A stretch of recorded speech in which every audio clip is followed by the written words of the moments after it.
Hello friends, आपका स्वागत है आपके अपने चैनल के ऊपर। और मैं बात करूंगा बाज़ारों के बारे में।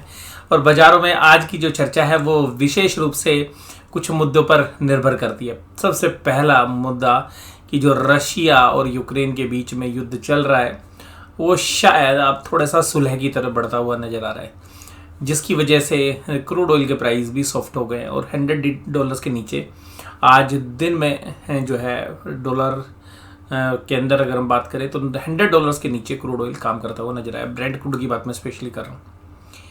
अभी $100 के आसपास जो है क्रूड ऑयल जो है ट्रेड कर रहा है।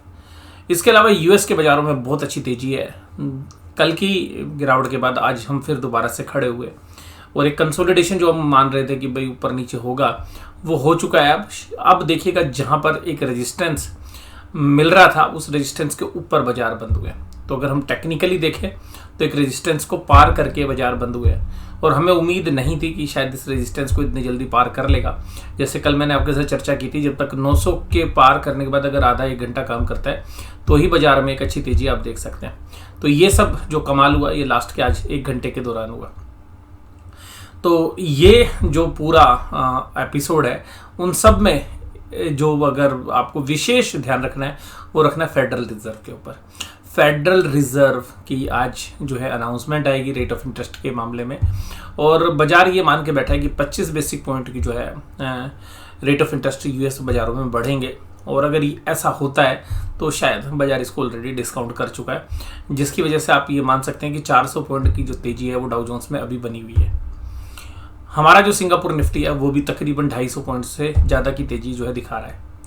अब इन पॉइंट्स को अगर हम मद्देनज़र रखें तो आप एक ही बात देखेंगे कि आज जो कंसोलिडेशन हुआ है उस कंसोलिडेशन के बाद जो शाम को ब्रेकआउट हुआ है, तो आज जहां पर बाजार बने हैं, जहां पर अभी 16,975 पे है, तो शायद 16,900 एक बेस बन रहा है।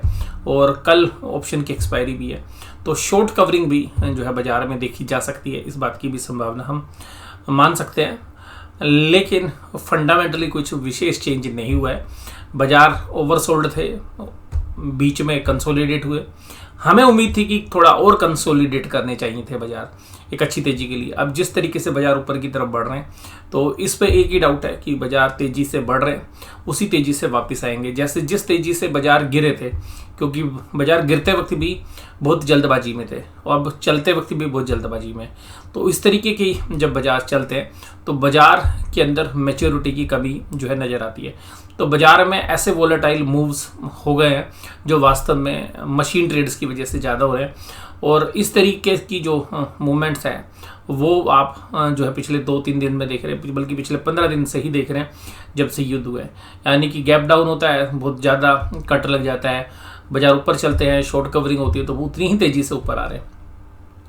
तो बाजार में तेज़ी के अंदर जो है ट्रेडर्स जो है फंस जाते हैं, क्योंकि बाजार जनरली कंसोलिडेट होके दोनों साइड चलना चाहिए, लेकिन बाजार एक तरफा जो है चल रहे हैं। हालांकि कल बाजार ने एक ऊपरी लेवल से करेक्शन दिखाई दी, लेकिन आज बाजार एक तरफा तेजी के साथ काम करते हुए नजर आए। अभी आज जहां पे चार्ट के ऊपर अगर हम बात करें तो क्योंकि ये एक रेजिस्टेंस एरिया के ऊपर बंद हुए हैं, तो जहां पर बाजार आज बंद हुए हैं ये एक अच्छा खासा बेस बन गया है 16,900। और जब तक 16,900 के नीचे बाजार नहीं है तब तक आप जो है अपना व्यू जो है चेंज कर सकते हैं। और 16,900 के स्टॉप लॉस के साथ मुझे लगता है कि तेज़ी मेंटेन हो सकती है कल भी। लेकिन मुझे पर्सनली ऐसा लगता है कि फंडामेंटल्स ज़्यादा इंप्रूव नहीं हुए हैं, केवल इंटरनेशनल न्यूज़ की वजह से या जो ओवरसोल्ड बाजार थे उसकी वजह से एक बाउंस बैक हमें देखने के लिए मिल रहा है। और अभी ऐसा नहीं है कि फंडामेंटल बेसिस पर आप अगर सोचें कि भाई बड़ी अच्छी बाइंग बनती है, उसके चांसेस कम है। मुझे लगता है कि ये जो रैली चली है ये शॉर्ट लिव्ड है और आगे चल के हम देखेंगे कि ये सस्टेन होती है या नहीं होती है। आज के चार्ट पर अगर हम बात करें तो चार्ट देखिएगा, ये मैंने आपको बोला था कि ये एक सपोर्ट एरिया है, इसको तोड़ के बाजार आज ऊपर चला गया, क्योंकि बाजार खुले ही उसके ऊपर और फिर उसके ऊपर ही बाजार मेंटेन करते रहे। तो बाजार ने पहली सीढ़ी तो पार कर ली है, और अगर बाजार अब कल भी इस तरीके से ऊपर जाने की कोशिश करते हैं तो बाजार फिर उस पुरानी रेंज के अंदर, जिस रेंज के अंदर पहले चल रहा था, उस रेंज के अंदर कंफर्टेबली पोजीशंस बना लेगा। तो अभी हमें यहाँ ध्यान रखना है कि ये जो आपके लेवल है 16,800, अभी कल के लिए 16,900, और अगर डेली चार्ट्स पर अगर आप देखेंगे वीक के एंड में तो 16,800, अगर वीकली बेसिस पे देखेंगे तो 16,800 एक अहम लेवल है जहाँ पर की बाजार की सपोर्ट है। अभी डेली चार्ट के ऊपर अगर हम बात करें, यानी कि कल के लिए अगर हम बात करें, तो 16,900 एक अहम सपोर्ट जो है काम करती हुई नज़र आ रही है। और बाजार देखिएगा अब इस रेंज के अंदर आ गया, ऊपर वाली रेंज में। इस रेंज में थोड़े समय में ही जो है बाजार जो है युद्ध की स्थिति से जो है निकल कर अब दोबारा से प्री वॉर सिचुएशंस के अंदर लौटने की कोशिश कर रहा है, और जो रिकवरी हुई है वो भी बिल्कुल वी शेप हुई है। यहाँ पर ध्यान से आप देखिएगा, इन्फोसिस ने बहुत ही ज़्यादा उम्दा कमाल किया है, गिरावट में गिरा नहीं, चलने में सबसे आगे रहा। रिलायंस इंडस्ट्रीज ने पुल बैक किया, एचडीएफसी बैंक में आज तेजी थी, बजाज फाइनेंस और एचडीएफसी लिमिटेड, सिप्ला, सन फार्मा, पावर ग्रिड और टाटा कंज्यूमर जैसी कंपनियां जो है कमजोरी के साथ काम कर रही थी। कल का मेरा व्यू ऐसा नहीं है कि मैं बहुत अच्छी तेजी मान रहा हूँ, मुझे ऐसा लगता है कि फेडरल रिजर्व्स के आउटकम के हिसाब से बाजार कल चलेगा, नीचे भी जा सकता है, ऊपर भी जा सकता है। तो फेडरल रिजर्व पर अपनी न्यूज़ पर नज़र बना के रखिएगा। आज के चार्ट के हिसाब से अगर एनालिसिस करें तो वो मैंने आपके साथ बोला है कि एक बेस बन के ऊपर की तरफ है, लेकिन फेडरल रिजर्व्स के डिसीजंस के ऊपर यूएस के बाजार किस तरीके से रिएक्ट करते हैं, उसके बाद कल फिर एशियन मार्केट्स कैसे रिएक्ट करते हैं, उसके अकॉर्डिंगली जो है फाइनल आउटकम आएगा। तो मैंने कोशिश तो एक ही थी कि वीडियो थोड़ा सा लेट रिकॉर्ड करूँ जब तक आउटकम आ जाए, लेकिन अभी आउटकम आया नहीं, तो शायद अभी 1-1.5 घंटा और लगेगा।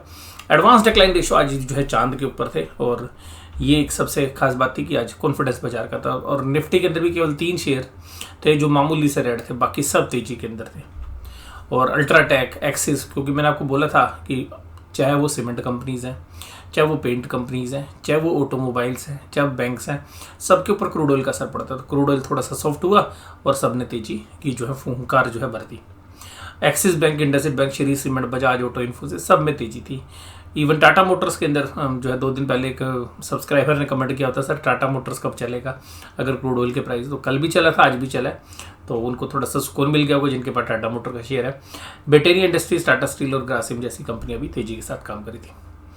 निफ्टी बैंक के अंदर आज 700 पॉइंट की तेजी देखने के लिए मिली, हालांकि सेंसेक्स 1000 पॉइंट से ज़्यादा की तेजी करता हुआ नजर आया, और लगभग बाजार अपने उच्चतम स्तर पर ही बंद हुए। अगर बैंक निफ्टी के अंदर अगर हम कैंडल्स देखें तो बैंक निफ्टी ने भी देखिएगा पूरा एम पैटर्न बनाया, और एम पैटर्न बनाने के बाद दोबारा से जो है बाउंस बैक करने की कोशिश कर रहा है। अब इस दायरे के अंदर ये अगर यहाँ पे कैंडल्स देखें तो इस दायरे के अंदर घुसने की कोशिश कर रहा है, जो कि 36,000 के पार जाके निकलता है।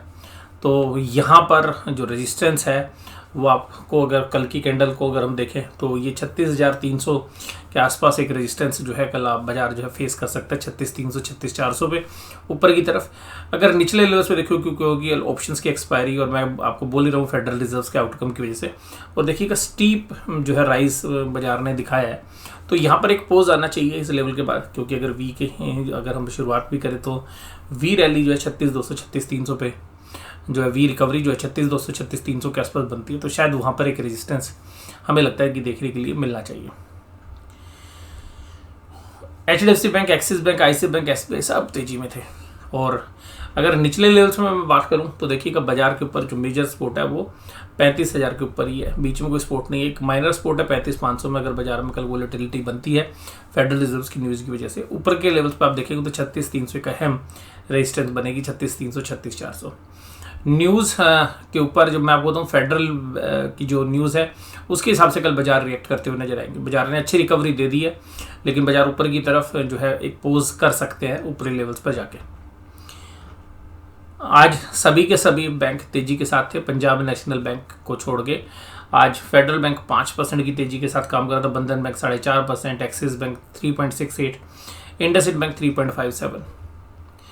आज सबसे बड़ा सरप्राइज मिला एफआईएस की तरफ से। एफआईएस 311 करोड़ की बाइंग करते हुए नजर आए, डीआईआई 772।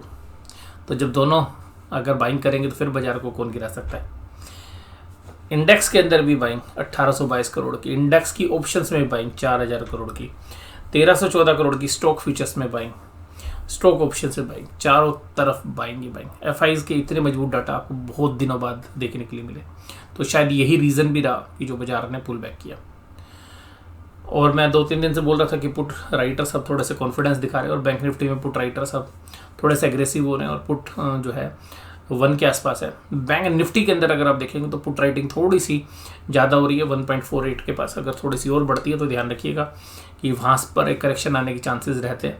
बट कल एक्सपायरी का दिन है, मैं सीधी सी बात आपके साथ यही बोलूँगा, जो फेडरल बैंक का रिजल्ट आए उसके हिसाब से जो इंटरनेशनल मार्केट रिएक्ट करे वैसे ही हमारे बाजार रिएक्ट करेंगे। डाउ जोन्स देखिएगा क्या बेहतरीन तेजी आज दिखाता हुआ, 400 पॉइंट की तेजी, और कल की तेजी और आज की तेजी मिला दे तो 1000 पॉइंट से ज़्यादा की तेजी डाउ जोन्स ने 2 दिन के अंदर की है। ब्रेंट क्रूड देखिएगा $99 के ऊपर काम कर रहा है, हर जगह से अब रिलीफ मिल रहा है। जितनी बैड न्यूज़ थी अब वो सब जो है बाजार डिस्काउंट कर चुका है। अब जो भी अच्छी चीज़ें आ रही है बाजार उन चीज़ों को आगे जो है लेने की कोशिश कर रहा है।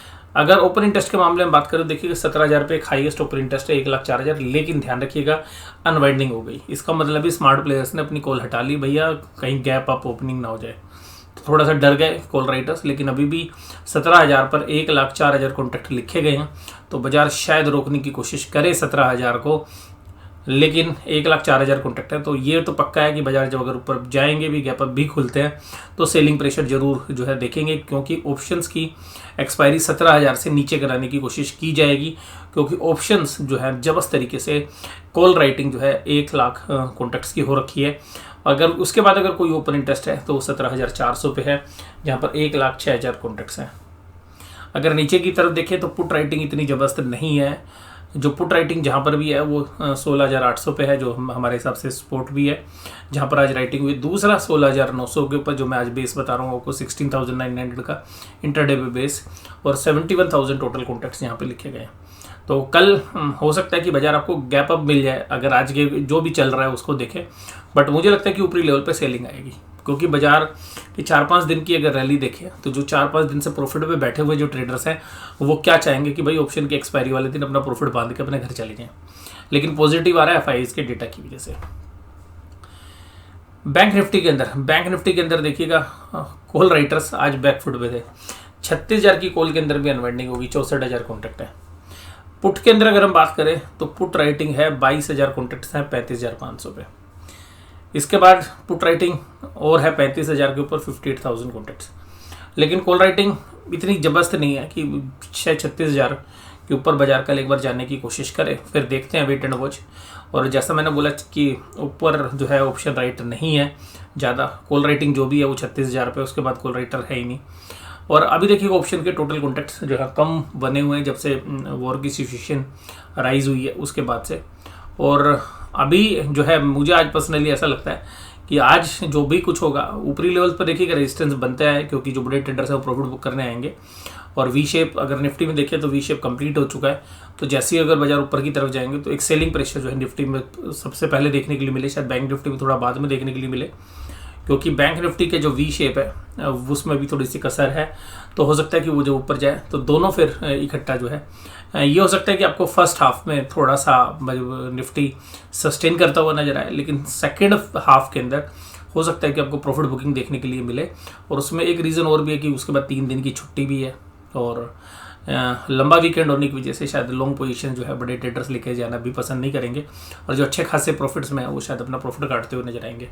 तो जो भी आपको तेजी मिले वो शायद फर्स्ट फेज में मिले, अगर अभी तक के डेटा देखें। अगर फेडरल रिजर्व से कुछ अगर 0.25 से ज़्यादा का कट आ गया या डाउ जोन्स के अंदर बड़ी गिरावट होगी तो शायद फिर हमारे बाजार भी उसी हिसाब से रिएक्ट करेंगे, क्योंकि अभी पिछले 4-5 दिनों से अगर हम देखें तो हमारे जो बाजार है वो डाउ जोन्स को काफ़ी अच्छे तरीके से फॉलो कर रहे हैं। तो यहाँ पर अभी भी फंडामेंटल्स कोई भी जो है मुझे नहीं लगता कि बहुत बेहतरीन है। और सबसे खास बात यह है कि रिजल्ट के बाद जो है आपको ज़्यादा अच्छी पिक्चर जो है समझ में आएगी।